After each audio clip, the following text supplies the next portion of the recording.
क्या आपने कभी सोचा है, जिस मंदिर में आप रोज सिर झुकाते हैं वो सिर्फ आस्था का केंद्र नहीं बल्कि ऊर्जा और जीवन का स्रोत भी है। हजारों साल से हमारे ऋषि जिस सत्य को जानते थे, आज विज्ञान उसी के आगे नतमस्तक है। आईआईटी रुड़की, अमृता विश्वविद्यापीठम और उपसाला यूनिवर्सिटी के वैज्ञानिकों की एक संयुक्त टीम ने एक ऐसा रहस्य उजागर किया है जिसने दुनिया को चौंका दिया।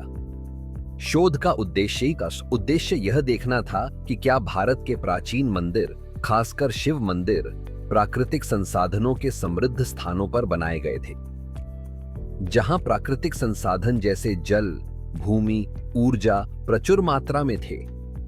यानी क्या धार्मिक स्थापत्य के पीछे पर्यावरणीय बुद्धिमत्ता छिपी थी?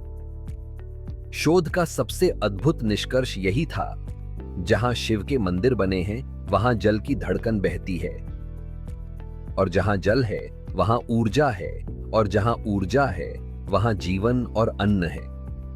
यानी शिव के मंदिर सिर्फ आराधना के स्थान नहीं, वो हैं जीवन के केंद्र बिंदु।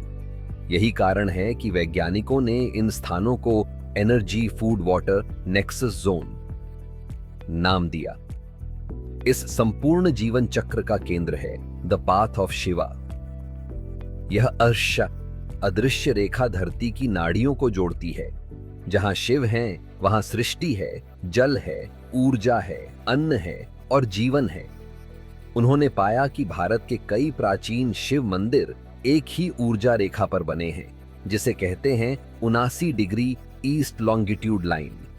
वो हैं केदारनाथ उत्तराखंड, हिमालय का मुकुट कालेश्वरम तेलंगाना, त्रिवेणी संगम का संगम स्थल कालहस्ती आंध्र प्रदेश, वायु तत्व का प्रतीक एकांबरेश्वरर कांचीपुरम तमिलनाडु, पृथ्वी का केंद्र रामनाथ स्वामी मंदिर रामेश्वरम, सागर और शिव का संगम भीमेश्वर मंदिर ओडिशा, महाकालेश्वर उज्जैन मध्य प्रदेश, काशी विश्वनाथ वाराणसी उत्तर प्रदेश।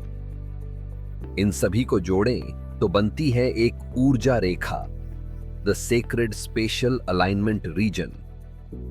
उन्होंने सैकड़ों मंदिरों का डेटा एकत्र किया, उन्हें उपग्रह चित्रों, जल प्रवाह और भूमि उपयोग से जोड़ा, और फिर सामने आई एक अद्भुत खोज।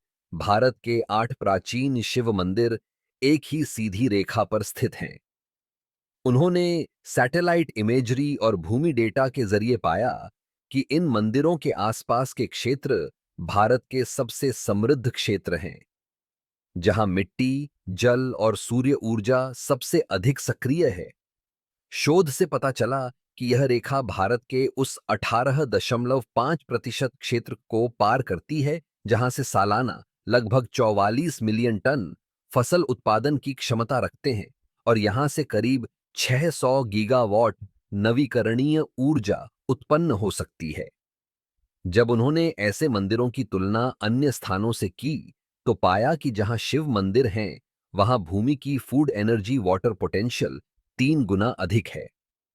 ये सभी मंदिर 1350 ईस्वी से पहले निर्मित हैं, जब कोई आधुनिक उपकरण नहीं था। फिर भी हमारे ऋषियों ने वो स्थान चुने जहां प्रकृति स्वयं सबसे सक्रिय थी।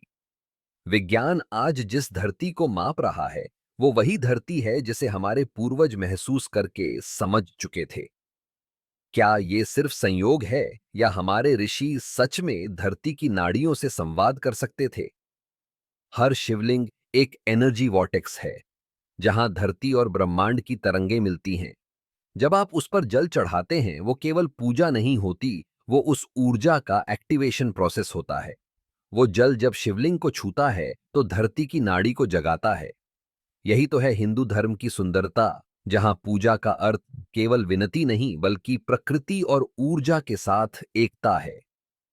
केदारनाथ से रामेश्वरम तक बनी ये रेखा सिर्फ भूगोल नहीं बल्कि आध्यात्मिक चेतना का पथ है।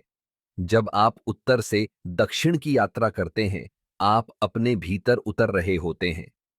शिव कोई मूर्ति नहीं है, वो प्रकृति की धड़कन है। आज आईआईटी रुड़की का विज्ञान कहता है, जहां शिव हैं वहीं जीवन है। पर हमारे ऋषि तो पहले ही कह चुके थे, यत्र शिवः तत्र जीवनम। हर हर महादेव, नमः शिवाय।